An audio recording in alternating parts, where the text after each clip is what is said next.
Ladies and gentlemen, episode 193 of the JB and Benny Blue Review podcast. Yeah. Wherever you're watching, however you're listening, we appreciate you so much for joining us, tapping in on Facebook, Twitter, and YouTube, live and direct every Wednesday, 7:30 p.m. Make sure to follow us on all social media platforms at JB and Benny Blue. The man in black himself, Dr. Jeremy Bridges. Oh, we got quite the show coming up, baby. We got a special guest interview. We're talking week 2 recap and, of course, week 3 Savage picks. But Dr. Bridges, sir, how are you feeling this fine evening, my good man? As you take feeling good, Benny. You know, in life, there's life and there's death, right? So I want to shout out the celebration of life, and then I want to shout out the passing of a great. So first off, happy birthday to our brother, the number one sav himself, Kevin Robinson. You know what I'm saying? Check him out on Kevin Hates Hip Hop. He's an author. He's a podcaster. Kev? He is a real estate mogul, you know what I'm saying, an investing guru and all of those things, man. Check him out, man, on his podcast, Kevin Hates Hip Hop, and every social media platform, Kevin Robinson at Kevin Hates Hip Hop. Man, happy birthday. And then rest in peace to the late, great Melvin Van Peebles, okay?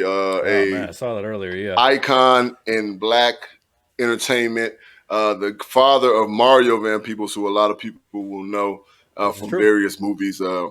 So just shout out to life and death, you know what I'm saying? One day you're here, next day you're gone, man. But Melvin Van Peebles living a long, inspirational life, and shout out to him, man, and good journey on the way to the next venture, big fella. But other than that, man, welcome back, reviewers. All right, welcome back, man. It's episode 193. God damn, bro. We stacking these things on, man. The JB and Benny Blue Review. We appreciate all the love. Yeah, we got a great show today, man. We finna tap into a whole bunch of shit, man. Check us out on Spotify, Apple Podcasts. Give us 5-star reviews, like, share, subscribe on YouTube, all of that shit. All right, check out our boys. You know what I'm saying? On casualsports.com, that's with a Z, okay? Now you talking about some Valley, this Valley Boy shit right here, you know what I'm saying? This Phoenix shit, yeah, you know what I'm saying? We live streaming on the Believe Podcast Network. That's new, you know what I'm saying? That's that new shit. So we doing all that big things popping off, you know what I'm saying? And of course, you can't forget about, Tuesdays, you know what I'm saying? My podcast, Burning Bridges live streaming at 7:30 PST and 10:30 Eastern Standard Time. All about this AAT Sports Network _. Check them out, man. You know what I'm saying? We do that, True Blue Podcast, my man Benny Blue. We got all that shit cracking. We are moving and or shaking around this bitch, doing any and everything to make sure that y'all hearing, seeing, partaking in all of this regality that we got going on. So, other than that, Benny, shit, man, we have some really good football. I predicted it at the beginning of the season. I said that this season is going to be so good, with the exception of a couple teams, you know what I'm saying, with rookie quarterbacks and rookie head coaches. But it's probably going to be one of the most competitive seasons that we've seen in the NFL in quite a while. And it's proven, all right, over the last 2 weeks. So we'll see what week 3 has to hold.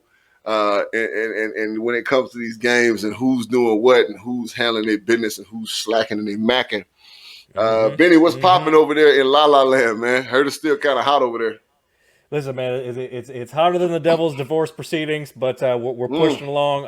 I'm ready for the fall. I'm ready to be at SoFi Stadium when my kiddies come to town next month, so that's gonna be fun. And listen, man, I'm just happy football's back. I'm happy that we are getting some. It's definitely some preseason for a lot of the ones on a lot of these teams. We can't lie, But now we're getting into week 3.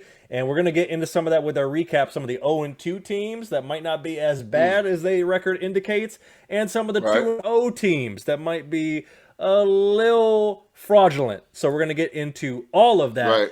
But JB, we're not going to hold any longer. If you join us on Facebook, Twitter, or YouTube, at any point, make sure to drop in a comment or question. I promise you we will get to that. But JB, as the ticker indicated, we have a very special guest interview, a gentleman that you shared a battles, plural, in the trenches with, and a man that when I told him that you was coming on, you were delighted. So introduce our guest here that's coming on with us, good sir. Listen, our guest today man I consider him a great man. All right. I was blessed to be with him in Carolina for a couple of years. That's all it took, right? For the brotherhood to form, for the to adapt to work ethic. Now, I've learned a lot from a lot of different players, right? But I don't think I've ever seen a man work as hard as the man that we have on our show today, talking about literally being in the weight room after practice with his pants still on, practice pants still on, in the weight room working out. Wow. Right? I'm talking about getting to it, bro. You wasn't going out working, point blank period. Hardest motherfucker I ever met in my life, honestly and truly. And I'm not just saying that because he's on my show. This man is truly born again hard, you know what I'm saying, like fucking Gomer Pyle on goddamn Full Metal Jacket. He is that guy, all right? I'm speaking about no other than the man who hails from Portland, Oregon, all right? / Lake Arrowhead, California. Of course, Lake Arrowhead. You know what I'm saying? He went to the Naval Academy, yes, sir. And we talking about Michael James Wahle, aka my brother, dog. Welcome to the show, man. Man, Gomer Pyle as an intro, brother. I appreciate that was man, I was like, man, this is the nicest thing anybody's ever said about me until you said Private Pyle. Yeah. Private Pyle, you are man? born again hard. You know what I'm saying? Man, we are blessed to have you, brother. I you know love what I'm saying? Brother. I love it, man. We were telling stories about in the front, man, about in our production meeting reviews about when Mike's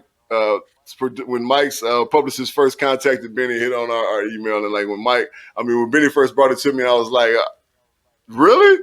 He was like, because he kept saying your name wrong. We just talked about the story about, you know what I'm saying, in Green Bay when you first got. Damn, he kept saying your name wrong. No, it's no big deal, Benny, but like, you know what I'm saying, like, for me, it's funny because I was like scratching my head, like, Mike, what hell? Like, who the fuck is that? Like, and then finally I said, Mike Wahle? He was like, is that how you say it? I said, yeah. I said, okay, well, hell yeah, have him on, man. I said, it's going to be a good time. So, bro, we're blessed to have you on, man. Where the hell are you right now? Bro, I just moved to Austin, Texas like 3 months ago. I was living in San Diego. I've been all right. I mean, especially in the NFL, you start moving around a lot. Like I started my career in Green Bay, so who the hell wants to live in Green Bay in February, right? Oof. So I lived in Vegas for half the year, and then moved to Carolina, back and forth to San Diego. But here, went overseas for a couple years. I'm in Austin now. I got 2 kids, 13 and 15. So my daughter's a sophomore in high school. I'm trying to stay in one spot until she gets out of high school, but palms up, man. Who knows what's going to happen? But we're in Austin now. We're enjoying life and raising kids, working with athletes just like always, and just trying to be the best version of ourselves, man. I'm happy to be here, though. I appreciate you guys having me on. Man. Of course. Doubt. What's that shirt you got on? Oh, yeah, man. What's that shirt you got on? You think I'm repping this Process to Perform shirt, right? And so Process to Perform, I started a player development podcast actually during quarantine, but when I got out, JB, and like you just kind of talked about my work ethic, and for me, I really didn't know any other way, right? Like I knew I didn't have a lot of talent, so my thing was like, I came from the academy, I got to the league, and I was like, wait a second, you guys are gonna pay me a lot of money to just all I got to do. I don't have to do all the military, all the schooling. All I got to do is just bust my ass all the time. Oh, you're never gonna get rid of me. Like this is way too easy, right? Right. So once I kind of figured that and got in that groove and. I got done with my career. When I came back in, I went out and spent about 5 years in finance, came back into the league, and I started working as a skill development specialist because the one thing that I saw with guys that are coming in now, whether it's the rule changes, whether it's that we're brand building now more than we used to, all this stuff, right? Guys aren't as developed as they used to be coming in, and they're not getting as developed as much as they are as we used to, right? So if you turn on a game from 2000, 2005, and you turn on a game now, it's played at a different speed. There's a different level of violence. There's a different level of precision, especially down in the trenches. Right. So my whole thing is let's get these guys the tool set to reach their ceiling. And for me, that's 3 things, right? You got to improve your mindset. You got to become a technical master, and you got to make ownership decisions in the best interest of future you. So I spend a lot of time now working with pro athletes, college, high school, all the way down to 12, 13-year-olds, different sports, anything confrontational. Right? If you got to take time to learn a skill, I'm going to make you the best at it, right? And it's more so about, hey, how can we affect that guy's mind? How can we affect that guy? How can we change that guy's work ethic by adding routines and creating habits in their life that, again, force those development and ownership decisions so they can go ahead, reach that ceiling, get to that next level, whatever it is with like you and me got to play pro ball, maybe go to college, whatever that looks like. But man, you know how it is, brother. When you're done and all you have left, you got a broken down body. All you have left is what's up here, trying to impart that knowledge to other people, right? And just you see the opportunity because, shoot, guys. I mean, JB, I know that you know a ton of players that just had it physically, had it gifted, but didn't make it. It's like, man, I'm going to bring up a name from the past, right? Evan Mathis. Evan Mathis was one of the most gifted guys that was around, but dude, he struggled for years in the NFL. Not because he was a bad dude, not because he didn't have a great work ethic. Nobody taught him, gave him that tool set. And once I think he got around Mud, right? He got around Coach Mud. Was he a 3-4-time All-Pro? It's not a coincidence, right? We just don't get that as much as we should. And the people who do get it are at a large advantage from everybody else. So I'm trying to impart that knowledge to as many kids as I can. That's dope as hell, man. I appreciate that too. And it's definitely about, you said the right word, skill, right? I tell kids that I train offensive linemen, you know what I'm saying, all season. And I'm always, I literally linked up with a guy out in LA at a guy named Trey. He owns TCR Sports. And I'm about to start training guys for combine offensive lineman, right? So I pretty much been doing fitness since I left this whole NFL mic, and that's just my thing. Of course, you know, we're meatheads, bro. Like, one thing me and this guy share in common is that a gym is probably our second favorite place to be in life, period, right? So I took that, and the ultimate goal for me is going to be, as Benny calls me, GMJB. All right, one day you're going to see me on the sideline with a suit on being a general manager of a football team, because I appreciate the skill set and I appreciate the talent. You know what I'm saying? I want to find that talent, man. You know what I'm saying? I want to follow the footsteps of the Ozzie Newsomes, you know what I'm saying? And all of those phenomenal GMs that just put teams together to win Super Bowls. You know what I'm saying? Like, that's the end game, right? So fitness for me is pacification. Getting my foot in the door with Trey was a blessing. Like, I met him through a guy. I know a guy that knew a guy that knew him. And we were talking about opening the gym out here. That fell through because of the whole COVID situation. So he contacted me like, man, I need some more offensive linemen, bro, in the offseason. He said, I need you to be here. I said, tell me when and how and where the fuck I need to be, and I'm there. So I'm excited about this. My first year doing it. He already told me, Mike, he was like, he said, I got you. He was like, but as soon as they see your ass at the combine, he said, everybody gonna be trying to take you from it. They're gonna be like, oh, we didn't know you were doing this. So, you know what I'm saying, yada, yada, yada. And you know how it is, man. I'm out here in Arizona. You see this big ass fucking banner behind me in my fucking office. You know what I'm saying? Like, this is what I rep. I'm an Arizona Cardinal, bro. You know what I'm saying? I've been here the longest in my career. And it's crazy. I know 4 people in the scouting department, including the general manager, you know what I'm saying, who was an East Coast scout, who literally sent me to Arizona after I got cut from Philly. And no callback, bro. So, like my man Trey said, we're going to kick the back door in. You know what I'm saying? If they don't want to let you in the front door, we're going to kick the back door in. You're doing it. You're doing it the right way. You doing it the right way, because here's the deal, right? You already have you have the expertise from a professional football standpoint. You know all that technique. But here's what guys do. Here's what guys in the buildings don't understand. I spent 4 years in the Miami Dolphins building, right? Back asswards, Adam Gate. You know, we had some stuff going on there, right? Right. What people don't understand is what the strength coaches are teaching the athletes is exactly those movement patterns, right? That work ethic, that attention to detail, breaking down complex to simple. Right. Those are the things that carry through to the field.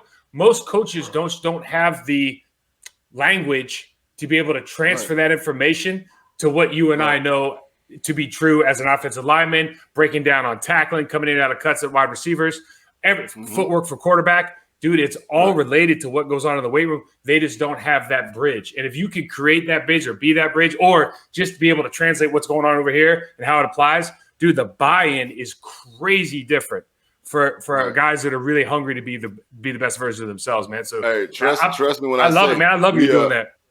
I got 6 guys that you got to kiss ass basically, because it's like recruiting. You know what I'm saying? You got to make them want to come to your facility and work out. So I got couple guys from SC. I ain't gonna say their name, you know what I'm saying, because it's simple fact, you know what I'm saying, what we're trying to do. But I got a couple guys from SC, I got a couple guys from Oregon, I got a couple guys from UCLA. It's funny that, like you just said, that the top guys, bro, like the guys that are up here, they interact with me the most. You know what I'm saying? When I shoot them a text and be like, yo, this Coach JB, you know what I'm saying, TCR, what's good, man? Saw you had a good game. Any questions, whatever, I get flooded. They be like, hey, Coach, man, this, that. But it's interaction. But you're talking about those that understand it's levels to this shit, right? And like you said, those that have it or want it are they're gonna show themselves. What did Macho Man used to say? The cream will rise to the top. You know what I'm saying? With the fingers, you know what I'm saying? Yeah, you know what I'm saying. So that's the beauty of the whole situation. So that's what drives me, man. Like, and I ain't gonna stop, bro. Like I said, one day, bro, we'll be on the sideline with a suit on. You know what I'm saying? And we're gonna be running the team. I believe it, man. This man is ambitious. There ain't too many guys that I vibe with in Carolina because it was just a different locker room. I mean, it really was, and like we all bring baggage to different environments, right? Like, but that was a different offensive line. Like that group wasn't really into having like O-line dinners, and it was very cliquey. It was different, but man, I always appreciated what you brought to the table as far as intensity, as far as what you wanted to do on the practice field, the professional you were trying to be. And let's just face it, man, it's good to be around good dudes, right? Everybody thinks you don't have to be friends with everybody in the locker room, but damn, it helps to have a couple good friends, man. And I appreciate you. Oh, yeah, without a doubt. I appreciate you too, big fella. Ben, I know you got hella questions, bro. Hit them. No, listen, Mike, you're teeing up, and I am curious. During your time in Carolina, you talk about what is carried over going into development coaching and how you've seen the game change in the process. And like you said, the big key words you hear in these rooms is buy-in, and obviously something that had clicked for you in 2005. Take us through what that year was like for you in Carolina, and maybe some things that maybe some switches that got flipped to kind of elevate your game to where you're at when you're in Carolina. Yeah, well, you know what happened to me, honestly, Benny, is I failed miserably. I came out of the Naval Academy as an option guy. I was a damn tight end when I came in. Lost 30 pounds in boot camp. Played blocking wide receiver my first year. Right, showed up and ate a bunch of pizzas every night for dessert. Lifted 4 hours, 5 hours a day because I didn't want to get yelled at as a plebe. So I was in the weight room literally all day, all afternoon until 8 o'clock, so I could go back and say they leave me alone. So then I showed up and I had knee braces in my locker the next spring ball. I was going to be an offensive lineman. I didn't even know it. Anyways, fast forward, I'm lucky enough to get drafted by the Packers second round of the supplemental draft in 1998. Come in, I've never taken a pass set before in an NFL stance. Wow. So by the time I kind of, I got around because I was a good athlete. I'm willing to work hard. Like I said before, I was like, you're going to give me 3 squares, a paycheck, and this is all I got to do? Like, man, I'll be here all day. Whatever you want me to do, I'll do. And my third year in the league, it caught up with me. I didn't have any technique. Like, I literally didn't know how to do. I short-set everybody. I was playing left tackle. And I got benched. I was embarrassed. Like, I had this work ethic, but it wasn't directed towards the right things, right? I'll work hard in the weight room, work hard in the practice field, but I wasn't paying attention to details of the sport, right? I wasn't a professional. And that's really when the light came on for me, right? I had to fail. I had to find that failure. I had to look at myself and go, I'm never going to have this feeling again. I'm never going to let down, myself, my family again. And I went and I started. That's why I got real curious about the sport. Okay, what does it take to really be great? Start looking around at other players, start looking around at, going to visit strength coaches, going to visit O-line coaches at different places, trying to pick something up every single off season from a different person, just so I could just add to my playlist, right? And it just kept building and building and building, and got an opportunity to go, as most people do back then, especially. It's like the grass is always greener. You leave Green Bay, you come to Carolina on a free agent deal, and we had a couple good seasons there certainly before I got hurt, but I don't think I certainly am not the player that I don't have the career that I'm very proud of my career. I don't have that career if I don't fail miserably in my third year, though. I had to hit that failure button pretty hard. Interesting. And that's crazy, Mike. That's great. Hold on, really. That's crazy, Mike, because our stories are similar to a certain extent. Like, I got cut 4 times my third year in the league. I got cut 4 fucking times, bro, before I came out there to y'all. I got cut 4 times in year 3, bro. Right? That's resilience. Like people, you talk about failure, bro. You know what I'm saying? Like, you feel like the lowest piece of shit. And then from my side, knowing that I was better than the people that were there, it was a numbers game. I wasn't their guy. You know what I'm saying? I came in as a free agent from Philadelphia. I just wasn't their guy. And they juggled my ass around like fucking bozos, goddamn red balls. And finally, when I came back there 4th time, they put me on that goddamn field, and it was a wrap, right? I ain't give a fuck, bro. I was fighting my teammates. I was fighting whoever, you know what I'm saying? Like, motherfucker, you was going to respect me from here on out. right, you was gonna respect me. And Mike can speak to that because I came with the same attitude Carolina. Yep. Like it's just I wasn't going, bro. Like, you know what I'm saying? It just wasn't gonna happen. So that's a great story, man. We talk about failure, bro. Like kids need to hear that, right? Kids need to hear that because they so goddamn soft these days, right? Failure for them is like it's the end of the world. You know what I'm saying? Like depression, and they go to they lock themselves in the room, and it's just a tweet fest, and like, oh my God, these kids lose their shit, right? Failure for us meant grit my fucking teeth, and we finna do this again, right? You knock me down one time, you got to knock me down 4 times, right? You know what I'm saying? You go find your emotions under that bar, man. You go find your emotions under that bar, right? You go find your emotions. Right. Get back up and hit that whistle again. You're absolutely right. It's a different world now. Brother. It's a different world now for sure. Yeah, and you brought up the kind of the failure and obviously your unique route getting into the game, and it's funny. JB was like remarking on that is like how you must have played at Navy as compared to when you finally get in the league, and it's obviously it's a whole different ball game, pun intended, where it's a whole different thing. So I'm curious because that is an interesting era when you were in Green Bay, 98 to 04. What were some of the things that you experienced during that time? Because obviously that was still, we're still talking Brett Favre, we're still talking a lot of those those kind of iconic playmakers. What was that experience like being in Green Bay at that particular time? It was amazing because that locker room was like, I mean, first of all, for me, Green Bay's it. Like that's Lambeau Field is like going to Yankee Stadium for a baseball guy. That's it for me. There's not a better organization. There's not a better place to play. There's not a better fan base. And when I was there, I showed up. They were #1 defense in the league. We had Reggie White was his last year in Green Bay, Santana Dotson, Gilbert Brown, Leroy Butler, who should go in the Hall of Fame this year, right? We had all those guys, Craig Newsome. We had Brett, Shimura, Frank Winters, got Dorsey Levens, Will Henderson, Antonio Freeman just signed his $5 million guaranteed contract for biggest contract for non-quarterback in the league at the time. Like we had so many players, and the way that locker room was, it was so professional that me coming in as a guy who literally had no idea what was going on, there was just that mix of. I'll tell you the best thing I ever learned, Benny, and it was really from Brett, it was from Reggie. You know how you see a lot of guys, you watch like the high school football movies and sometimes in college, like the program, and they're like spitting each other's mouth and they're listening to music, get all hyped up and all that nonsense. What you find out when you're around guys like that who are just really good, you find out that, hey, man, I don't need to like manufacture this artificial emotion to go out and play ball. I'm good. And when I know I'm good and I have confidence in my preparation, man, I can go out and hang out with my boys and have a good time, kick people's ass and enjoy doing it.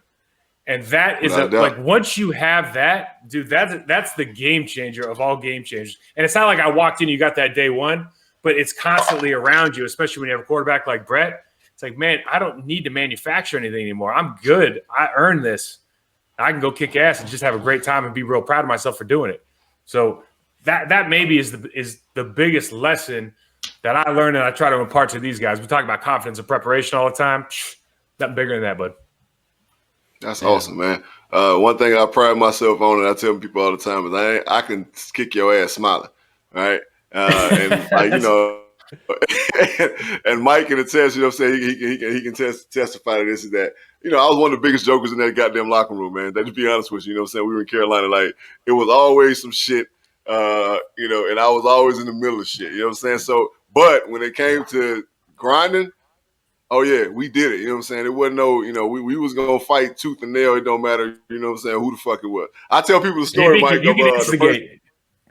Without a doubt, easy. You know what I'm saying? So I tell people the story of when I first came in the locker room. Mike, you might not even know this, right? But if you ever talk to Pep, ask him, man, he'll tell you, right? So Pep is one of my favorite players, bro, coming in, right? Like I remember my rookie year in Philadelphia. You know what I'm saying? In 03 when they came out there and kicked our ass, you know what I'm saying, to go to the Super Bowl that year. And then, of course, 04, Pep kind of had a down year, right? So his rookie year, he came in and just smoked shit, right? Now, I don't think was that his rookie year they went to the Super Bowl that year? No, that was his second year, right? Second year, so he just completely smoked shit that year. And then the next year, he kind of had a down year. So the year I came to y'all, right, the first person I went to was Julius, right? And I introduced myself to him. And I told him, I said, man, you one of my favorite players, bro. Like, hands down. I enjoy watching you play. I said, but like, you had a kind of down year. What happened? You know how Jew is. He, man, you know. I said, I'll tell you what. I said, I'm going to kick your motherfucking ass every day. He looked at me like, bro, I don't even know you. He probably wouldn't know how to answer that question, right? Like he probably didn't even know how to answer that question. That statement. He was just like, what? You know what I'm saying? But like I was playing right tackle. Pep was the left defensive end. Me and Pep used to go to fucking war all day, every day. You know what I'm saying? Wasn't no love lost. We were getting nose to nose sometimes. It wasn't no thing, right? But that first year I was there, Pep had 18 and a half sacks, right? Like literally, he had a shitload, right? But I enjoyed my time so much in Carolina. Like you said, it was a weird locker room, right? Steve was crazy as fuck, right? You know what I'm saying? Jake was a great guy. You know what I'm saying? We had all these different personalities, right? The receiver core was just completely them dudes was in space. I don't know where them boys was going. The defensive backfield was kind of mixed because they had mint old ass and they had a bunch of young cats, you know what I'm saying? So It was a weird locker room, but you know, we made it all work, you know what I'm saying? I think Foxy, one of the greatest coaches I ever played for, just hands down player coach, but he just kind of knew how to talk to us. And that's one thing I enjoyed about being in Carolina. He knew exactly how to talk to us because he has been in our shoes, you know what I'm saying? And just, you know what I'm saying? So that's one of the stories, you know what I'm saying? But about just being real, you know what I'm saying? Like, and that's one thing I appreciate the man sitting in front of us right now talking to us, like real from the jump, right? I ain't never knew nothing fake about this dude. I got fucking antennas, bro. You know what I'm saying? From living in the hood and being around a bunch of fake motherfuckers. Like, you know, Pat Cat's always trying to stab me in the back after they shake your hand. Like, no antenna went up when I met this dude, Vinny, right? Not one antenna, right? You know what I'm saying? Like, just being around him in the meeting room, you know what I'm saying? Him cracking jokes on the slide. I'm watching him, you know what I'm saying? Because I kind of sat, you know what I'm saying? He sat behind me, you know what I'm saying? Because he sat literally like right in front of the coach. So you sat behind me or like right at the very top? One of the two. Yeah, I think it was at the top. Yeah. Yeah, and I could see you. I used to be always able to see you. Was always shooting the shit. Now you sat by yourself, if I'm not mistaken, right? So he sat at the table by himself, and I used to just watch him. I used to sit and watch him. You know what I'm saying? Laughing, kind of laughing to myself. So eventually, you know what I'm saying, we developed this relationship, and like that's just telling stories about my guy, man. But I know you got more questions, Benny. This is what Benny do, question wise. So I got a question for you. Oh, well, quick question. We got from the people, JB, real quick. My man Will asked, so you must have caught Reggie White at the tail end of his Green Bay days. Is that right? Yeah, his last year, man. But I think he had I want to say he had 15. I'll give you a Reggie. You want a quick Reggie White story? Please, yeah. It's his last. Hey, hold on. I got to show you this. What is it? Oh man, he's got props. My dog is so desperate. Sorry, my dog. I gave my dog my couch in my office. In my office, and so now she's like, come here. Look at this. Who's that? Look at that pretty thing. Oh, look at it. Beautiful.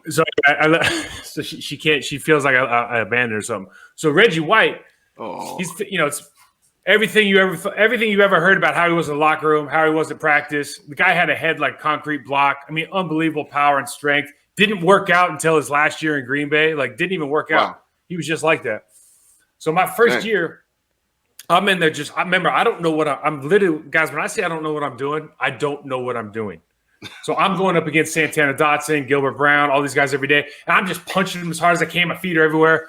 And they're getting pissed off because they're trying to get through the season. And this rookie's I'm literally trying to learn how to play football at 100%. So after it must have been week 10 or 11, the right tackle's Matt Willig. Matt, you guys probably seen Matt Willig around, right? So Matt Willig's like, hey, Mike, hey, man, I need a breather, man. Come over and play right tackle for me during a 3rd and 8 series, third down series. So Reggie's over there. So in my mind, I'm arrogant enough to be like, I'm going to take Reggie. I'm going to show what I got. So first set, kick back, I'm going to give him a big punch, and he just bull rushes me, literally just past the scout team quarterback. I'm like, God damn. All right, so now I'm going to really put my heart and soul. I'm going to knock the shit out of this guy. I mean, we all have pride, right? Right. Next set, dude, I drop back. I'm going to put my heart and soul into hitting him as hard as I can. He clubs me, dude, and he clubs me like he clubbed Max Lane times about 4. And I did a full rotation in the air and landed on my helmet. And the whole practice stopped because everybody on the damn practice field knew that shit was about to happen except for me. They're looking over me. Mike Holmgren walks over. He goes, man, get up. He's clubbed players a lot better than you before. Get your ass up and get back in the huddle. I'm like, man, that was the real welcome to football moment. Like that's humans the on the realest planet shit ever spoke. Yeah. There's a human on the planet that can actually do that to me, and I didn't, I wasn't planning on it. Yo, He was unbelievable. A lot of people be like, yo, you ever thought you want to go against Reggie White? Fuck no. I'll rather not. All right. I don't want to, I just rather not. So that is completely. That's like that Mike Tyson. Man, you think you can handle a minute with Mike Tyson? Nope. No, I don't think I can do that either. I don't want to play a game against Reggie White in his prime, and I don't want to box Mike Tyson for a round. Nope. Nah, I'm straight. You just got to know your limits. JB, you said you had a quick question before we move on to our patented special segment. I forgot what the fuck it was. Let's run it. Shit, go to the segment. Fuck it. Let's go. Let's do it. But listen, I'll take that. That was a great story. So as we told Mike, man, you know what I'm saying? As we told Mike in our patented production meeting, this is a treat for us, Dr. Bridges. Normally it's me just looking at your beautiful mug as you break down some game film from college, from the pros. Hell, we've taken it to skills camp in high school. Oh, yeah, we've done all that, right? Oh, buddy. JB's been loading me up with the clips in the DM, and Mike, we're going to do it. Hopefully the stream doesn't fail us. We're going to do some JB's Hog Talk, and we're going to break down some film. So I'm going to be sharing the screen. We got 3 different clips. And let's get this thing cranked up. I'm going to go ahead and share the screen right now. And let's take a look at what we're doing. All right. So see if the screen share is coming in. All right. Bam. Are we seeing it on your end? Is it showing? Yeah, it's coming in. Yeah. There it is. We got the. Okay. Yeah, boom. There it is. Boom. Boom, there it is. All right, JB. This is the guy you love to break down. Oh Lord. Aaron Donald. All right. Jeez. Let's do it. Let's see. Let's take a look at what we're looking at. Going against Chicago. No. You know how we do it, Benny. You know what I'm saying? Let it run and let them see him get beat. Now run it back. All right. All the way back. Now to the stop to the top, like we say. Now, Mike, I do this and I teach offensive linemen, I teach them 3 things that get you beat. I always tell them that, right? You're set, right? Your point of attack, and your finish. Those are the only 3 things that'll get you beat in pass protection. Point blank, period. Right? If you overset a motherfucker, you're done. You know what I'm saying? You understand? It's just set, period. Point of attack, if you put your hands in the wrong place, if you lunge, overextend, you're done. You know what I'm saying? And when you finish the wrong way, by putting too much pressure on a person, you're done, right? So I've studied this man, number 99, this little bastard, right, who keeps giving these damn guards and these tackles fits, right? And you talk about one guy that I would have loved to play against, it's him, right? I would have had him in fits. But we're going to literally break down this for this guy. So, Benny, you know how we do this, man. Let it run for 2 ticks, and we're going to see the set first. Bingo. Now, I'm going to ask Mike because Mike played guard, right? All right, Mike. What is the first thing that you see this young man doing wrong? Okay, so first of all, you're in a 2-point stance versus a guy who's like 6 feet tall, right? And so now you've lost all your hip hinge and your leverage, right? So the most athletic position you could be is a hip hinge position, right? Like you're trying to broad jump, kettlebell swing, power clean, anything. This guy's torso is almost straight up and down, so you're giving those numbers. His initial footwork, man, he's backing up, and so what does he do on that third? So he goes like, instead of doing like a kick slide, like a line set, he just backs straight up and then he opens up to on his basically his second kick set. So his third step, 1, 2, and now he's turned. Man, the minute you turn your shoulders towards the sideline, away from the line of scrimmage against a good player, you're not giving him a 2-way go. You've really given him a 3-way go because he can do literally anything he wants. He can go through you, right? Because now you got a brace. He can go to your outside. And if he goes to your inside, you might as well plant that left foot in the middle of a watch like you're a hand of a clock, right? You're just going to start twirling around like this and open up. You got no chance. And so, like, for me, your stance, hey, you got to be smarter. Get in a 3-point stance if you have a problem playing too high anyways, right? You got to get that initial footwork, those first 2 kick slides, because really what you're talking about, JB, the way I say it is we're all about making decisions in sports, right? People who can automate their process and make the most decisions and execute on those decisions are the best athletes in sports. This guy has to understand that where Aaron Donald lined up on the field is probably 2 kicks for him. You got to get to your real estate spot under control before he gets there. That's the game. If I can get there under control, I have a chance. But if I'm going to open up and do all this bullshit and I'm still moving backwards when this dude's running at me, I got all kinds of problems.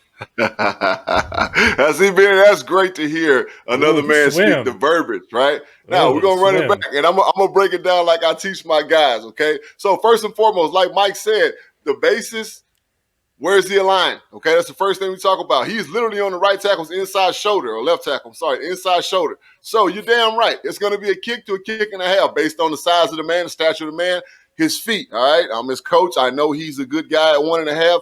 Me personally, I'm going to go 1.5, right? Because I don't want to go 2, right? Why?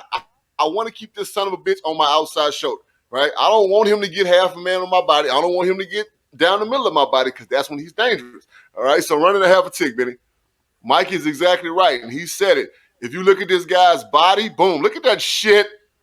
Look at that shit. All of his weight is on his back foot. At this point right now, he is kicking backwards. He might well be doing a fucking cha-cha slide, you know what I'm saying? Like he has no power.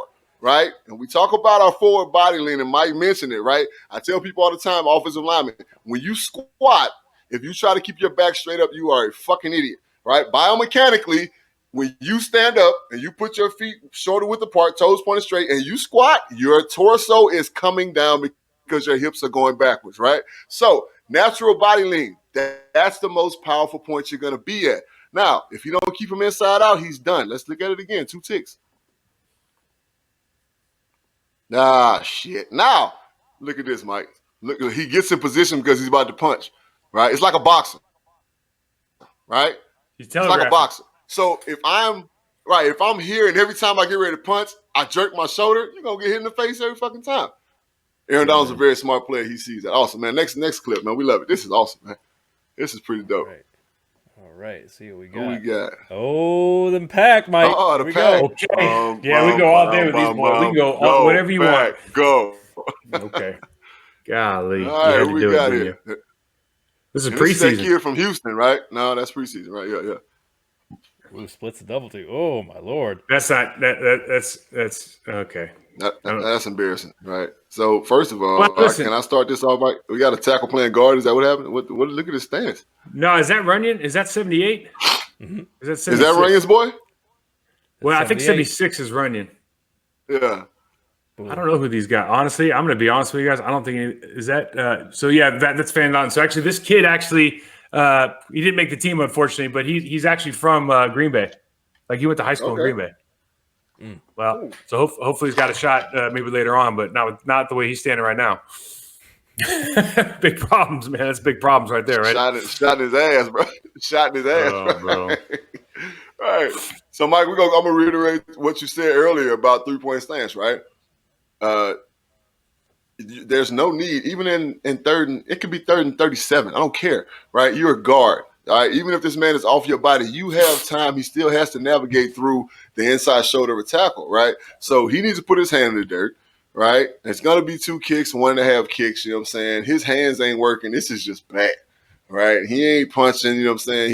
And then Benny said it was a double team. That was just congestion. That wasn't even a true double team. I think that double team was with a running back, unfortunately for this guy. That was just congestion, you know what I'm saying? So Buddy just beat a whole bunch of shit. Run that thing one time. Let me see it again. Pause it. So yeah, the running back is trying to get a chip, right? But he's beat already. Right, he's gone. Like standing too tall, feet are clicking. Like this is just bad. Right, it's all bad. I mean, I can literally do a whole clinic on this shit. You know what I'm saying? But what's interesting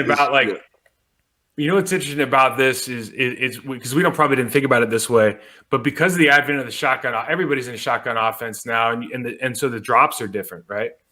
And so what's really happened is we used to talk about what. The cup of the pocket, the guards are setting the depth, the tackles are setting the width. And so you kind of set a certain way. But with the advent of the shotgun offense and where those counterparts are lining up consistently, and we talk about the 3-point stance and all that, guards have to understand, like, you're basically setting like a tackle used to. Like, line set is the same. You don't have – there's no, like – you can short set if you want. Like Callahan teaches a short set. Callahan's best line coach, that's in the game right now. I'm not going to argue with him. But guards and tackles really set the same now because that depth is no longer as relevant because of the shotgun offense, right? So this guy doesn't have to back up, doesn't have to stand up. He can just take a normal kind of what we just call a line set when I work with him. But whether you're talking about your 1.5 kicks, your 2 kicks, man, you can just set like a tackle. It doesn't have to be extra wide, doesn't have to be straight back, nothing. Just get your regular, get a little bit of width, work on your depth. And again, it's about understanding where your real estate spot is and getting there before the man. That's what we overcomplicate this game, man. It's like you see a guy tackle, like you see rugby, football, whatever you're talking about. I can tackle JB with no hands if I get in front of him and take him, in that case, take him low or something, right? But just my body presence of being in the way of that other human will usually stop that human in some shape or fashion. The same is true in this. The most important thing is, can I get to where I need to be with some sort of control so I can actually play? We forget all this. We start trying to overcomplicate this damn game. Man, get to your spot. Practice. Take all of the time you practice at getting to your spot. Until you can get to your spot, all this other shit doesn't matter. Right. You got to work in 2 months, 3 months, whatever it takes. Get to your spot every single time so you can do it in your sleep. It's automatic. You don't have to think about it. And now we'll work on some other stuff. Right? Simplest part of the game. Yes, sir. I call it a choreographed dance, right? It's a choreographed dance, right? I'm taking a set. He's walking towards me. I'm taking a set. He's walking towards me. He goes inside. I take a couple steps inside. He goes outside. I get back on my 45 there. It's a dance, right? What we used to say all the time, Mike? Better put on your dancing shoes, right? Man. Put on your dancing shoes, right? Because, and now we said a lot out here with these motherfuckers behind us. Like when I was out here with Kurt and them, oh my God, to my blue suede shoes, baby. You know what I'm saying? We throwing the ball 65 plus, ain't no thing. So, this is just bad. Next clip, Benny. You know what I'm saying? But it was just, ooh, man. All right, last clip here. I thought I was looking at Don Majowski there for a minute. Don Majowski. All right. Cowboys. You got one of the best in the game if they go to that left tackle. We're going to the right tackle. It's Collins. Collins. Problems. Oh, the reach. Ooh. Oh, that jump chop. That's a good move now. Hey, I'm going to tell you something. 54 is a good player. Don't sleep on 54. Really, yeah, he's good. He's legit. He's a good player. So as a tackle, you know what I'm saying, run it 2 ticks, Benny. Boom, stop it. Now, for all intents and purposes, I'm in a real good situation right now, right? I am right where I want to be, right? We talked about that dance. Right now, I am dancing. Me and Shorty, we doing our thing. We cha-cha, right? His problem, Mike, is what I teach a lot of kids. Now, we talk about, like you said, get to your spot, right? We talk about being under control. Well, at this point, we got to use our assets, right? God gave you these, right? These damn things, these gigantic palms and mitts you got. Now, put it where it's supposed to be. Now, I tell guys all the time, we throw jabs, not haymakers, right? You throw jabs, not haymakers. Your hands are put there to control a person. Not to kill him, because everybody wants that punch. You talked about, you try to give Reggie all you got, right? But right now, Collins needs to have his hand over his outside knee, right? Why? Because he can very simply put it up and on the guy's outside shoulder. He ain't got to kill him, right? He ain't got to kill him. All he got to do is put his hand towards his outside shoulder, and he negates all that. So that jump chop has to be a lot bigger now, because what are you chopping at? You're not chopping inside your body like they teach him to do, right? You're chopping out here at this point, right? Win for the offensive line, because that gives us time for our feet to catch up. Yeah, it's so smart, man. And if you ever listen to a really good D-line coach, they usually talk about you want to smell their breath. You want to smell the breath of the offensive lineman when you make your move, right? Because basically if I defeat you at the elbow, I can get around you. And what you're saying is essentially the same thing as saying, I want to be able to jab and punch with my arm completely extended. Right. Because if I can extend my arm, right, and let's say you do chop it down, well, I have that 2.5 feet of space that I can recover from, right? Right. So there's two things here I always think about. One is when I know a guy's going to rush upfield, I want, just because I understand the size of these humans, the depth of the pocket, etc. I tell my guys, you got to take 3 kicks. You got to stay square for 3 kicks. I don't want you to turn until 3 kicks. And then if you need to turn, that's because you're so far afield, you're all right. But I don't want to give that surface area. And that's why, like you're saying, if I'm going to use that right hand, we don't need to swing at him or take a huge lunge at him, but you want to punch and extend, because if you pop that guy like a Bruce Lee 4-inch punch, you get that snap. That's where that snap comes from to push him off the spot. And then again, if he does get that hand, you have some recovery time built in. So yeah, I'm completely in sync with you, bud. So run it back one more time, Benny. I'm gonna tell you to pause it at a certain point. I'm gonna tell you right where he lost it. Boom, boom, boom. Pause it. Now, right? So run it. If you can like slide it back just to have a second. Yep. Keep on going. Keep on going. Keep on going. Keep on going. Keep on going. Keep on going. Keep on going. Keep on going. Right there. Now, at that point where he, again, point of attack, right? He felt like at the point of attack because the guy shimmied a little bit, right? He stopped his damn feet, right? Now, one thing I teach offensive linemen, Mike, and a lot of offensive line coaches kind of look at me sideways when I say this. Don't shun a bull rush. Don't shun it. Absorb it, right? And react to it, right? We are bigger men than the people that we're playing against for the most part, right? So, situational football, this kid that plays for Tampa right now who weighs 300 and 100,000 pounds, right?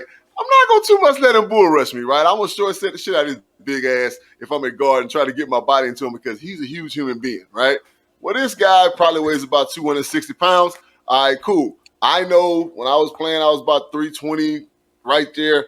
I can take on that bull rush, right? So, cool. Put your hands in my chest. Start bull rushing me. My thing is I teach guys to react to a bull rush, right?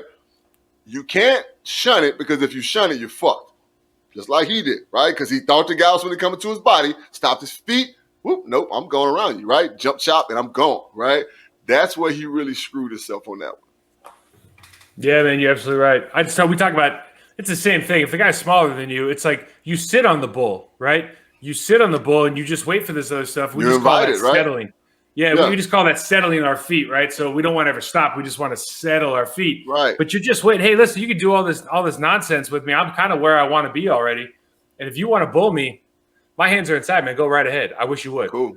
You know, that's kind of how you. That's kind of the philosophy of trying to. You know, JB. The one thing that philosophically that where I've changed, and you know, again, like we're always smarter when we're done playing, right? But the way I think about things now, when I teach my guys, it's like we're training to win every single play. Like I don't care what the outcome of the play is. Like the process is we're going to try to win every single play. And what that means is like Lyle Combs in that play right there, he didn't give up a sack, he didn't give up a pressure. Guy stepped up and made a play, but he lost, right? And what the mindset is, we're not fearing the idea that we're not going to be perfect, but we're always chasing perfection. Right. So we always want to chase perfection, have the idea we're going to win every damn play. This ain't going to be one of them damn hang-on games. We're like, oh, shoot. Thank God he got rid of the ball that time. You say that like 6 times during the game, man. Whatever the quarterback number is, you call it. Yeah, brother. Oh, yeah, man. It's like, hey, you know, offensive lineman, you want to have really good games every single week in and week out, maybe a bad play or two. You don't want to have a bad game with a couple good plays, right? It's just a mindset shift. I do a podcast by myself, Benny, called Burning Bridges, right, Mike? So funny because I have a segment on there called JB's favorite tweets of the weekend, right? So I posted a tweet of Villanueva, right? That's the left tackle right now. Started on Villanueva, bro. Don't get me started on him. So listen, he posted something and it kind of went along the lines of this, right? It said, playing tackle is like when I was in the Army jumping out of planes. The best thing that can happen is that nothing happens, right? I said you might need to change your mindset, right? Because as I got older in the game, I realized I had more control over what the man in front of me was doing than he did because they're taught to react to what we do, right? And once I realized that shit, I'm like, okay, well, I need to stay square, right? I need to, stay balanced. And so he might need to change his mindset, but that's how most guys think. That's the exact mindset of most guys. It's like, you know what? Let me just do what I need to do. That's why Carl Lawson put it on him last year. Oh yeah, right? Shit, he be getting his ass with the whole damn season this year. And here's the deal. What you're talking about is you're dictating the terms of confrontation. Right. That's what we want to do. We want to in any position in any confrontational sport you could think of. I want to dictate the terms of confrontation. I'm in control, or at least I have the perception of being in control, right? That's what we're all aiming for. That's why, like, you watch Kyler Murray in his last game, the Vikings don't have a pass rush plan. No. They don't have a plan to rush him. They don't have a spy. They're not collapsing the pocket. Nope. They're trying to take free shots on a guy who's faster than everybody. It's like, bro, did you guys not even think of having a pass rush plan when you rush this guy? Are you crazy? Because if you don't collapse things around him and suffocate him, dude, you don't need it ain't old boy you playing this week with you guys playing Lawrence, right? Trevor, yeah. Yeah, it ain't him, man. Like you can get a free rusher, might get one off on him. Exactly. You get a free rusher. Kyler Murray's like, I wish you would give me a free rusher. Thank you. Everybody else is now looping. That game's easier. Those 5 linemen, that's the easiest thing they can take a pass rush on. And Kyler Murray's like, okay, well, spin out, big play. Thank you. Right. Like, exactly. Have a plan, guys. Have a plan. Without a doubt. Oh man. Well, listen, we covered a lot of ground. Mike. That was a great. See, JB, this is why I've been pushing for this. You know, yes, when you get your friends that know their stuff, this is the type of quality content that we need. So follow us on YouTube. We're going to be clipping that, and that's going to be its own video for Hogger. There was some excellent breakdown there. So look, we got a few more minutes here. We're coming up on the hour. So as Mike was alluding to a little bit here with the Birdgang last game, they survive, get the win by the hair of their chinny chin chin. Old boy shanks it, and they win 34-33. Ravens finally beat the Chiefs. Mike, since you're here, let me ask you, do you feel like now that the Ravens kind of beat the boogeyman, do you look at them as the same level as the Chiefs at this point, or are the Chiefs still a notch above the Ravens? What do you think? The Chiefs are a notch above the Ravens. I love the Ravens. Like, it's one of my favorite organizations. I love the way they play defense historically. I love everything about them. Man, I love them since they were on that damn Hard Knock show like 15 years ago, bro. Right. Man, I love them. Like the original. And everybody who talks about Lamar Jackson and this offense, I don't know what they're looking at. Like that offense is absolutely genius because you have a once in a generation skill set. Right. You need to take complete advantage of it, right? So I love everything they do. That being said, there's only one Pat Mahomes. There's only one Tyreek Hill, right? They got too many weapons. He's too talented. He's doing stuff that just people shouldn't be able to do without football. And over the haul, it's just like it would be tough to not bet on them to be in the Super Bowl again. Yeah, exactly. No, I mean, I agree. I think that's a fair assessment, especially just you consider the health. I need my restitution. I need my restitution. Oh man, we love you, Uncle Shay. Best from Hard Dogs. We love you, Uncle Shay. Have you guys ever listened to Kevin Garnett's when he won the World Championship with the Boston Celtics? Anything's you ever possible. watch that one? No. Yeah, you check that one on YouTube too. He's got some. He's eloquent. Oh yeah. Yeah. He's fantastic. A lot of emotion there. I mean, I love the guy. Oh yeah. All right, fellas. Well, look, we come a long way, and Mike, since you're here, damn it, you're going to be joining us for our favorite time of the year, JB. It's time for Savage Picks Week 3, and after 2 weeks, the Great Blue Dini is up 12-11 to JB's 19-12. Just really quickly recapping the Week 2 scores. The Washington football team got it done. The Raiders went to Pittsburgh, got the dub.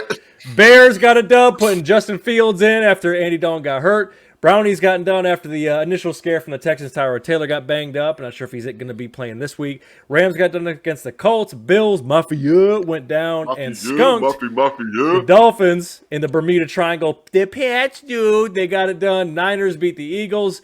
Your former employer, gents. The Panthers got it done. And Broncos got the dub. Good. Cardinals got it done. Ooh, they got that break, but hey, they got a favorable matchup this week. Bucks got it done. Cowboys, Titans, Ravens, and Mike, your Packers. They whooped my kitties. God damn it. God damn it. Are you a Lions fan? Yes, I am. Because I enjoy pain. Yeah, you got a problem there because the talent gap is too much to overcome. Yes. And what happens is when you have Dan, I know Dan from Miami. Dan's a great guy. He was a good player. I think players love him, right? Yeah. And you see in that game, I think that game is a microcosm of what your season is going to be. They're always going to come out and they're always going to play for their coach and they're always going to be emotional and they're always going to ride high for a season. But eventually reality sets in and they have 10 penalties in the game.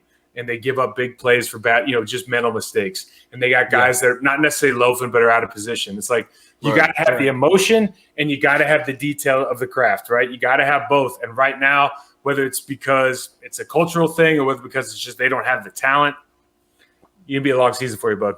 No, listen, listen, Mike. I already told him, Mike, that we can look towards next year. Not a Matt Millen season, but no, not like when you were in the league. That was like when you were with the Packers. You guys were whooping on Joey Harrington and all these. Oh my God, these. Hey man, when Joey Harrington came out on the piano, you remember when Joey Harrington came out on the piano? You remember that? No, he was getting drafted. Oh, dude, he was getting drafted, and he's like, "Oh, I'm into football, but I like these other things." He's trying to show how well-rounded he was. Dude, everyone's like, "Do not touch him with a 10-foot pole." No wonder why it didn't work out. Oh, dude, we were like, "Please put that guy in the game. As long as he plays, we're gonna get 2 wins a year, man. No problem." Keep playing that piano, Joey. I love it. Oh my God! But no, listen. Mike. Your current assessment of the 2021 Lions is correct because I've expressed to JB and he agrees. I mean, I enjoy what they're doing as far as having like Antoine Randall, Deuce Staley, Mark Brunell, Anthony Lynn. They have great guys in there that can actually, can speak their language. I mean, you even saw what was happening with Aubrey Pleasant when he was checking Jeff Okudah before he got hurt with the Achilles. And they're building a good culture, like you said. It's just the talent gap, particularly compared to who they're playing. It's going to be tough sledding. They're going to play for Dan, but eventually, as you saw in this game, it caught up to him in the second half. Rodgers woke up, and obviously, Devontae Adams is a bad boy. That's a hard, especially when you're thin at corner talent plus the health. Hard to keep up with. That goddamn running back, wasn't it Aaron Jones? Aaron Jones is the truth now. Aaron Jones is the problem, man. He came to fucking play. I don't know if he's as good as Kamara out of the backfield, like catching passes and everything, but they got to be 1A and 1B. They got to be 1A and 1B. Yeah, he's up there. He's up there. All right, gentlemen, let's finish strong. We're going to get right into it here. Rapid fire.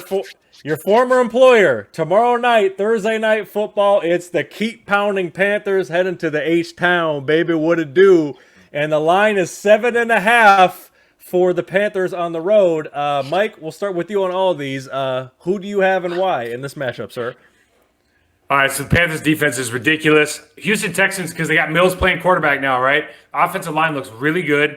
I think they're going to run the ball a lot. So I'll take Texans. Oh, okay. Listen, I've watched both these teams extensively. I'll take Texans. I think this Mills kid's got a little something to him. All right. Okay. Hey, You already know, Benny.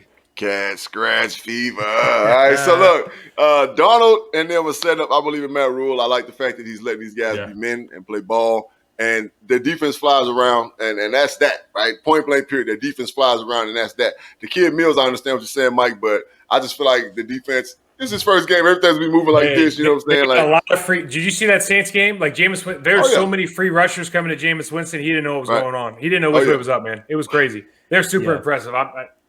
That's a tough game.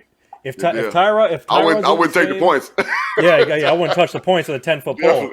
Listen, if Tyrod's in this game, I feel like this is a go either way game, honestly. But Panthers defense is going to throw some nice disguises and things to trip up the late round rookie. And listen, man, like you said, tough sledding for my kiddies. It might be tough sledding for the Texans. So taking the Panthers as well. All right, JB, back to back, the Birdgang headed down to Jacksonville, and the line is another 7.5 for the Birdgang on the road. All right, Mike, who do you like in this one? This ain't even this Arizona. No comment. Damn. It's Arizona. There's no way. And I agree. Arizona, no comment. Now, my thing, I'm just going to say this plain and simple. Like I tell the guys all the time, go handle your business. Like, that's it. It's a business trip. Just go handle your business, get a win, bring your ass back to the desert. I agree. I like the Cardinals and the points. Do not play down to their level. I want to see Cliff open a little bit of bag of tricks on this one. I want to see a little bit more of what the Birdgang can do. And obviously the defense is going to make it hell for the rookie, so we're unanimous on that. All right, keeping it moving. AFC South matchup. Colts, tighten up Titans, coming off that overtime win. Line is 5.5 for the Titans at home. Man, Wentz bro, how do you have two sprained ankles? Two. Man, like, listen, when I heard he had 2 sprained ankles, I was like, this is not long for a quarterback much longer, right? This ain't going to work out very well. Tennessee Titans all day.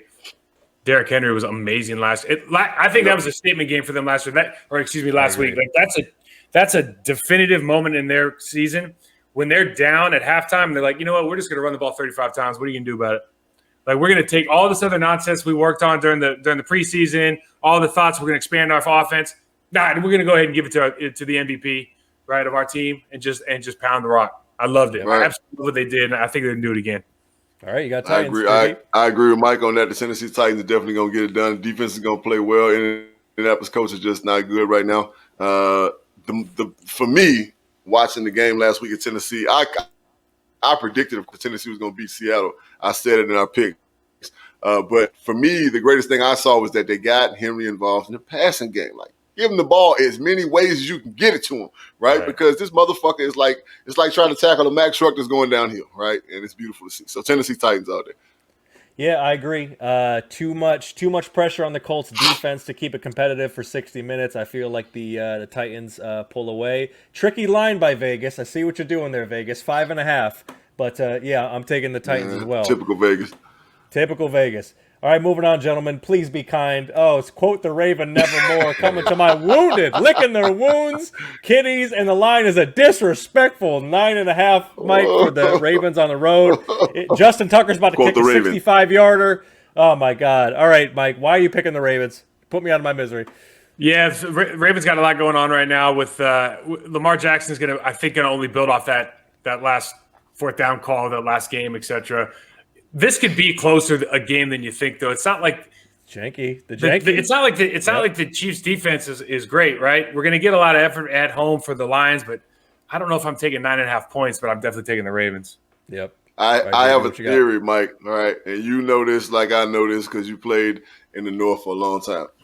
I don't think you've had to experience this very much. Coming from the West Coast, we had to play a lot of 10 o'clock games or whatever the fuck the early game is in Detroit. Right. Mm-hmm. Now, I know for a fact that this game is probably going to be an early game. I don't think it's a 1 o'clock game. I'll check ESPN right now, but I don't think it's a 1 o'clock game.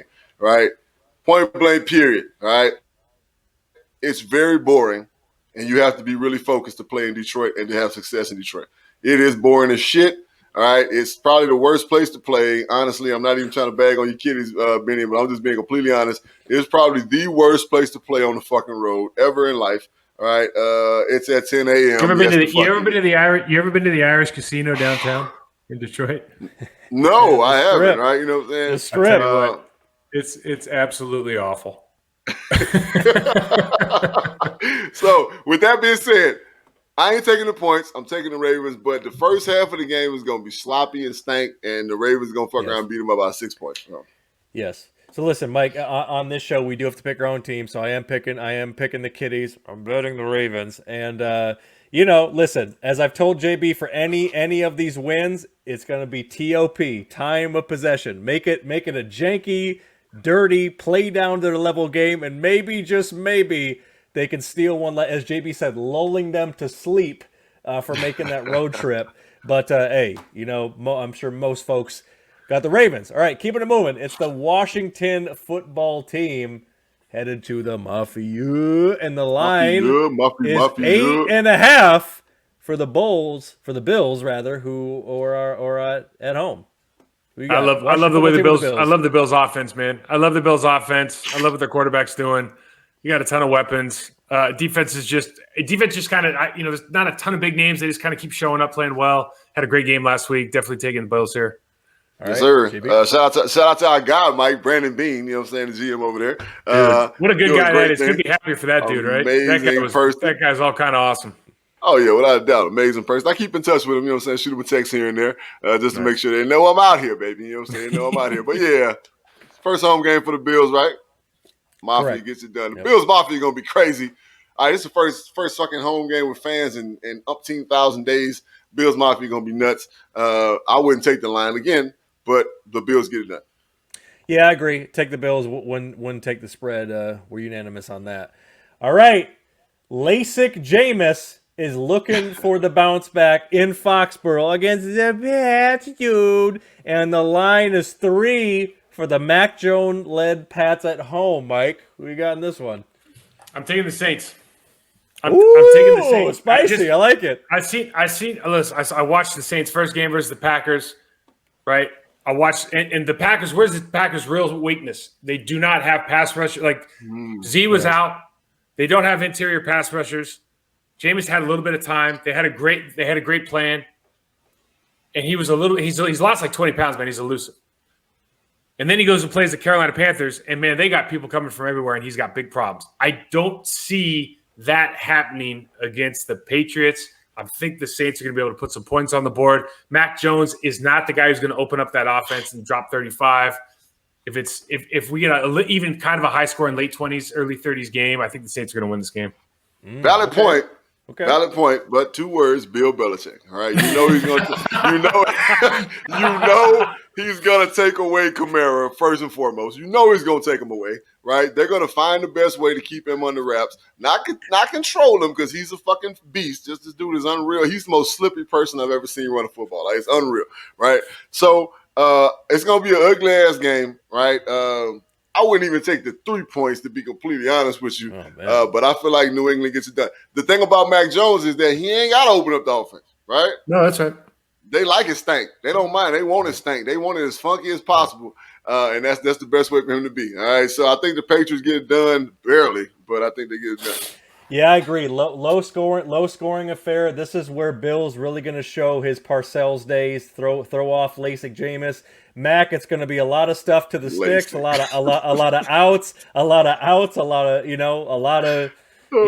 of swing, a lot of that type of stuff. So I don't expect this to really hit an over under by any stretch. But you guys, I got to root for Jameis because he beat the shit out of the Packers, man. Like I gotta, it's like you got to validate your team by them beating up somebody else. All right, fair enough.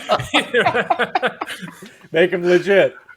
All right, Mike, you were talking about the Chiefs. They're back in the kingdom, hosting the Chargers, and the line is 6.5 for the Chargers on this one. Yeah, Chiefs Stadium is like 1A for me in best places to play, toughest places to play environment-wise. I think the quarterback for the Chargers is going to be unbelievable, but Chiefs got too many weapons. They're going to bounce back. I can't imagine Mahomes losing 2 in a row in this league right now with the disparity in talent. And Chiefs all day. I agree, JB. Chiefs chop, baby. Yep, exactly. They're not dropping 2 in a row, so we're all taking the Chiefs. All right, the Bears going to the dog pound. Justin Fields gets the start for the injured Andy Dalton. 7.5 for the Brownies at home after kind of playing down to the BS of the Texans last week. So, Mike, are you thinking, are they going to unload on some offense in this game, or do the Bears keep it close? Well, you got to remember, Juice got hurt, right? Landry hurt his MCL. We don't know if OBJ is going to be back. So that right there, listen, they have the best offensive line in the league. We got 2 great running backs. Great running backs. Mm-hmm. The Chicago Bears have a good defense, and I want to see Justin Fields be good. That being said, it's the Chicago Bears. I go with the Browns. Pow. JB? I do believe Justin Fields is going to be okay. I believe in Justin Fields, but I don't believe in no other Ohio State quarterback. Never have and never will probably. But Justin Fields gets my plus, right? He gets my hand clap. With that being said, and they coming at his ass hard and heavy. Them 2 big son bitches, goddamn, we know who we talking about. Clowney and goddamn, what's the other motherfucker? Myles Garrett is the best DN in the league right now. Them 2 big son bitches going to be meeting at that. Man, look, all they got to do is, like you said about the rush plan, right? I think that's what they're going to do. They're going to have somebody in his face at all times to try to make him flush, right? And he going to run right into that fucking wall either side of him. I wouldn't take the points, but I would. Yeah. I'm definitely going to take Cleveland. Again, ugly game. I think Cleveland gets it done. I've always said this about the Browns. If Baker Mayfield behaves, they'll be okay. I don't really believe in Baker Mayfield. I think he makes mistakes at the wrong time all the time. Yeah.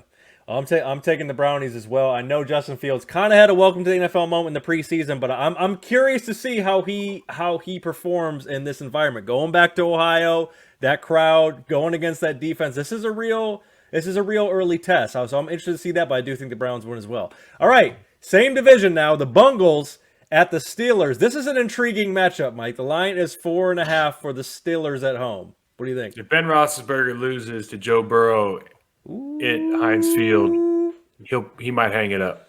He'll get ran out of town. Yeah, Oh. man. I can't imagine the Steelers losing this ball game. I just can't. Oh man, JB, I what do you said it. think? I said it yesterday. I'm taking Cincy because I think when Cincy's offense is clicking, Ooh.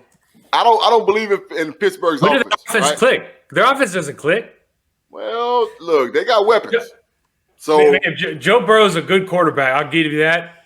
they got Higgins, and they got that kid Chase. When them boys is on, it's gonna be nasty. Trust me when I say Pittsburgh's offensive line is a problem to me, right? Whether they've been hiding pretty much, but I think that they're gonna heat him up a little bit. And like you said about Ben, he old, bro. He can't move, man. He just he was skipping some last week, that's for sure. Right, yeah. So we're gonna see, but you know what I'm saying? I'm just picking Cincy because I believe that they can go in there and get it done because I just don't think that the Pittsburgh Steelers vote.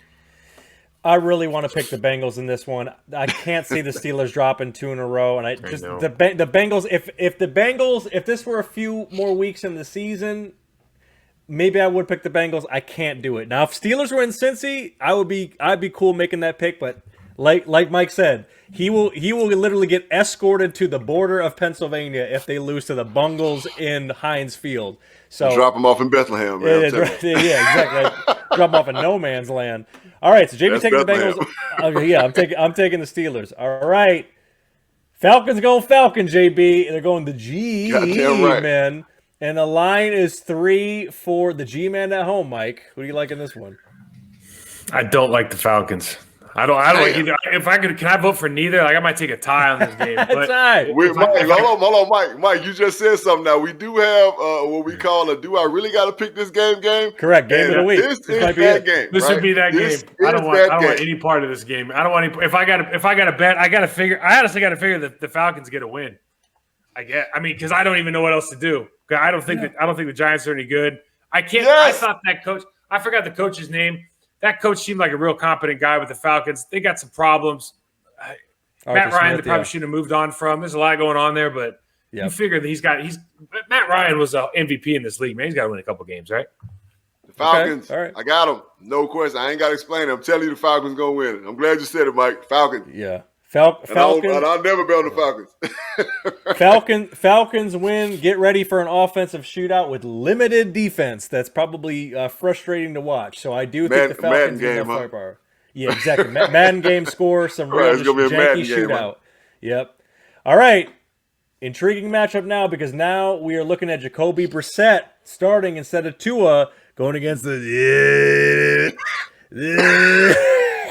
Raiders in Vegas, and the line is 3.5. Oh, Vegas, you're sneaking your own town for the Raiders at home, coming off that win in Pittsburgh, Mike. Oh boy, bro. I don't think. Okay, so I'm just gonna say flat out, I don't think Dolphin guys are really high into it, anyways. So yeah, I don't know. Jacoby Brissett. I don't know if he's the answer or not, right? But here's the deal. Carr. Now were you there with his brother with Big Brother Carr? Okay. Yep. This guy is not that guy. This guy can play, right? That dude can play Halo, right? And match his suits. This dude can play. Good, right? nice hair too. He can play. I'm taking the Raiders. Okay, JB. Yep, I'm taking the Raiders and I'm taking the Lions. Hell yeah. Ooh, buddy. Yeah, I'm taking the Raiders as well. Derek Carr's playing some good ball. He is the top 10 in several categories right now. So listen, people are coming for Chucky's head, but Derek Carr's making some plays. I like Waller. I like Ruggs. I mean, if they can get Jacobs going in this game, it's gonna be some nice ball for the Raiders. All right. It's the BUMS bums. Oops, I mean the JETS Jets flying into Mile High against the Broncos. The line is a disrespectful 10.5 for the Broncos at home. Mike, what are you thinking of this one?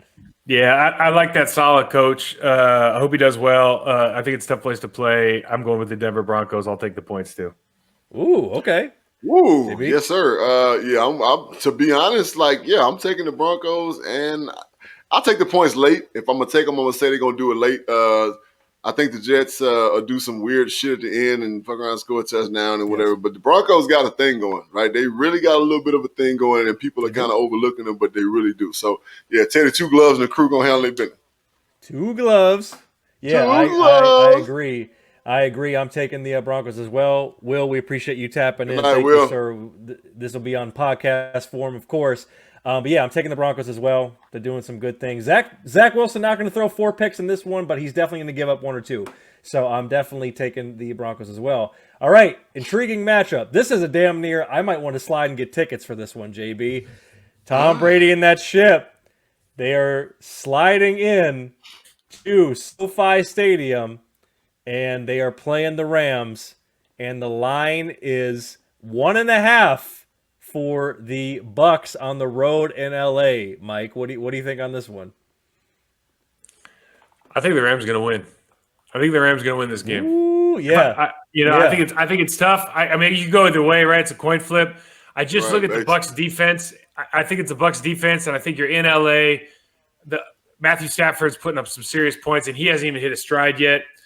With McVay at the helm, the way they call plays, their scheme, they're going to score a lot of points. Tom Brady's Tom Brady. It's hard to, you're an idiot to bet against him, so I'm an idiot. But I think I'm going to take the Rams. All right, look, JB, who you like?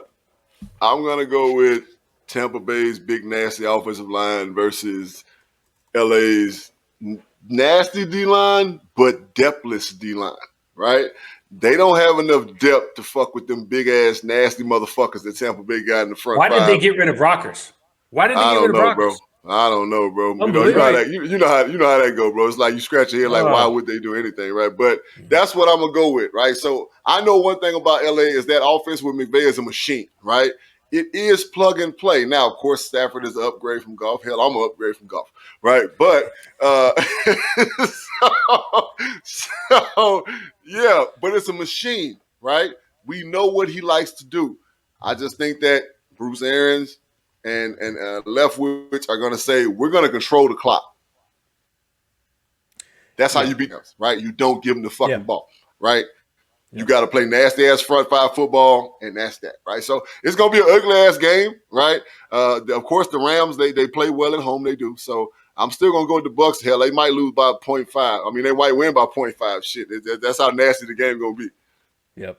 Yeah, I'm taking the Rams as well. I think they do a good job of containing the run. Antonio Brown, COVID protocol. He might not be in this one, and I suspect some defensive letdowns late from the Bucs. But this game is going to be game of the week. This is going to be must-see TV. So I'm really looking forward to this one. All right, fellas, we just got 3 left. JB, what team is in Seattle? How do you pronounce their name? I can't remember. There it is. Yep, the Squawks. The Squawks. Mike's former employer, the Squawks. Look, I tell stories, Mike, about the guy. All right, I'll tell stories about the guy real quick, about the guy with the long hair that always sits in the end zone, and he just starts beating on the goddamn side of the fucking stadium. Yeah. Like, this dude is fucking crazy. I mean, how much coffee have you drank today, bro? Like, you know what I'm saying? It's fucking ridiculous. Well, like now with the football team and the soccer team, they start down on First Street, man. They walk like a mile and a half. They got a band going and all this shit. So he probably drank a lot of coffee. You're right.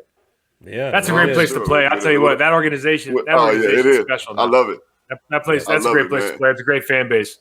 This game though, here's the thing about Seattle: they make games closer than they need to, and I don't know why. Right? Yeah, I think they're going to win this game, but you see the spread. Like on paper, you go, man, Seattle's going to beat the brakes off these guys, but they make games closer than they should. Like I just watched that Minnesota tape. I know Kirk Cousins puts up some point, whatever. But like their defense isn't any good, man. Like I know they still got Harrison Smith. They got those guys. They're not that good. They're not that good up front. I'm taking Seattle, but I just don't know why it was got to be such a close game. I like it. I'm going to take Minnesota, all right? Reason being is because they run the fucking ball and they run it well as fuck. They find ways to get Cooks the ball, and the kid that they have behind him is equally as talented, right? So, and what they do is that they kind of force you to – they dictate what you do in the defensive backfield, right? If you're going to play a shitload of zone, well, they got guys that can go over the top, right? But they're going to run that goddamn ball. You're right, their defense is not that deal. I'm going to agree with you on that one. Like, you know what I'm saying? They've got a lot of holes in it. But one thing I know about Seattle right now is that they're hurting in a lot of areas, right? They're not the defensive old. But that crowd is going to be a lot, right? Don't get me wrong. But, I mean, they dealt with our crowd. They're going to deal with their crowd. So I think Minnesota ends up getting the win. It's probably going to be right at that two-point mark. It's going to be an ugly-ass game. It's going to be a lot of stank offense played. But I feel like Minnesota get the win. The Vikings get the much-needed W at home off the back of Delvin Cook and the Squawks, to Mike's chagrin, play down. I'm gonna root for the damn Vikings now. I don't care. Of course. Oh yeah, listen. You get right out of town with that nonsense. It pains me, but I think the Vikings gonna musty win at home. All right. Speaking of not rooting for the Vikings, Mike, it's your former employer. Boom, boom, ba-doom, boom, boom. Go, Pat, go. Pat, go. Yes, sir. Going against the Niners. Sunday Night Football, and the line is 3.5 for the Niners at home. I'm sweating this game, man. This is going to be a tough matchup. It's been a tough matchup the last couple times they played. I think, Green Bay certainly has what it takes to pull it out. If we can get – the problem is, in my mind, I go, can we just get Jimmy Garoppolo off the spot, please?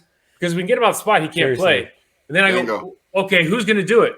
Rashawn Gary is like literally the only bona fide pass rushing guy we got right now. There's nobody inside that can play with him. They got all that misdirection. It's just my mind's just going, oh, can we just – if Aaron's on – I'm gonna take the Packers one way or the other, but it's gonna be a tough game. Here's one thing I'm gonna say to you, Mike. I'm gonna take the Packers. Well, y'all guys got a wonderful cover corner in Stokes, right? If you can put, they gonna play him? If they're gonna play him, right? They'll be playing Kevin King, man. I think he made enough plays last game for them to go on and put him in, right?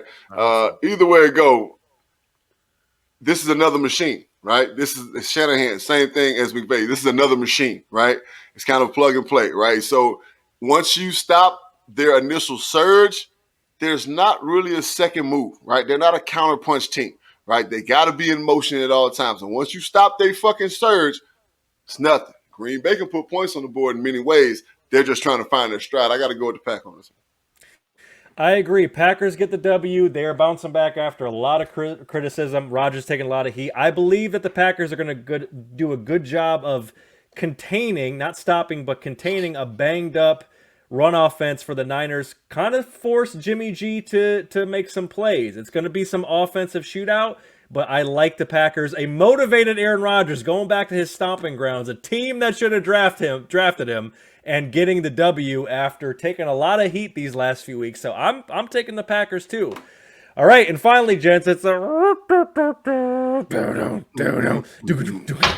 JB's drafting team, the EAGLES Eagles, going against the how about them cowgirls? I mean them Cowboys, and the line is 3.5 for the Cowboys. They're in Texas. Mike, we're in the great state of Texas. What do you think about this NFC East matchup? Jerry's World. Got to go with Jerry's World here. I think Cowboys going to win this game. World. Yeah, I mean, ooh, buddy. Dak's a good player. I don't know if he's all the way back from the couple of injuries that he had. He's such a good player. They have a great offensive line. They're well coached on offense. I really like DQ on defense as a defense coordinator. They don't have it figured out yet. Micah Parsons is going to be a special player. You just kind of see him keep building. They got some issues over in Philly right now with just, again, like we talked about last time with talent level. Really, all they got going for them right now is that they have that great defensive line. I'm taking Dallas.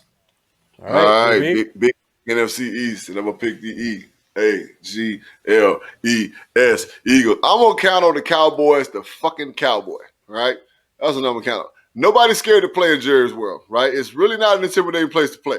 Right, it's a very nice place to play. It's distracting. You're distracted. That's it. Shit, you got a fucking UFO above your head. There's a Ford dealership in the end zone, JB. Right. JB, I can go buy a fucking F-150. It's a nightclub to the right of you, know what I'm saying? So you got motherfucking bitches shaking ass, you know what I'm saying? That bitch, you try to call audibles and shit. You got some big titty white chick. What the fuck going on right here? So I get it, but it's not intimidating. I think the NFC East is gonna take over that. That division when they play each other, they might be the shittiest motherfuckers on earth, but they gonna fight tooth and nail. I'm gonna go with Philly. I'm probably wrong on this one, but I'm just gonna go with the Eagles. All right, I'm taking the Cowboys. I do think Jalen Hurts is going to make some hay, but will they be able to stop the two-headed balance of Pollard and Zeke? And then CeeDee Lamb is going to get loose, so I don't know if they're going to have enough to contain those weapons. And I'm taking the Cowboys. So, look, we've covered a lot of ground. Mike, it was a real pleasure. Before we get up out of here and end this stream, tell the people what you got going on. Process to Perform. Plug all your stuff, please. Tell our audience what you got happening, sir.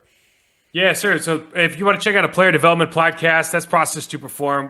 I do it every week, and it's literally players, coaches, and parents. We talk about all things regarding player development, and that's literally from really age 12, 13, all the way up to professionals. Amon Green and I are doing a Packers podcast every week on the Believe Network. It's on my block with Amon Green and Mike Wahle. So check that out. I think we drop it every Wednesday. And then again, hit me up at process2perform.com. Like we said before, we do a lot of athlete development, total athlete development platform. Again, we're talking about mindset, technical mastery, and making ownership decisions in the best interest of future you. Just trying to help athletes become the best version of themselves, get elite, get to that next level. So, guys, thank you so much for having me on, man. I had a lot of fun. It's great to see you again, JB, Benny. I appreciate your time, man. It was a lot of fun, brother. Listen, we appreciate it. JB, take us home, sir. We out. That's what I'm taking y'all. Fuck y'all. You know what I'm saying? Appreciate y'all showing up. Everybody tapped in. Hit us up on our social media at JB and Benny Blue. Hit us up on YouTube. Subscribe, like, you know what I'm saying? Our podcast is on every fucking thing. Spotify, Apple Podcasts, all that shit. Like, share, subscribe, 5-star reviews. We need all that. Hit us up on our webs, on our email at jbandbennybluereview@gmail.com for all inquiries of sponsorship, questions. You got something you want us to talk about, let us know. All right. Of course, we got our number. All right. Shout out to Savage CBD, by the way. We didn't get a chance to plug you guys because we had a hell of a show. 15% off, you know what I'm saying? If you lose the quote-unquote review discount code, of course, you know what I'm saying, order, you get free shipping. All right. Other than that, man, we got a phone number. Hit us up on our Savage hotline. Benny, what's that number? That's 818-850-2804. Who? Mike Jones. That's right. Who? And just like Mike, we are also on the Believe Podcast Network. So tap in with his podcast, tap in with our podcast. And listen, man, we appreciate everybody checking in.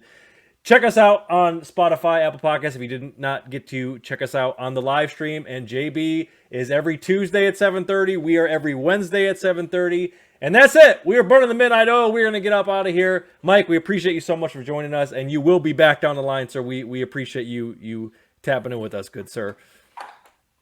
Right on, fellas. Thank you again. All right. This has been the JB Benny Blue Review. And we'll be out until next time. Episode 193. We love you. Peace out, ladies and gentlemen. Yeah.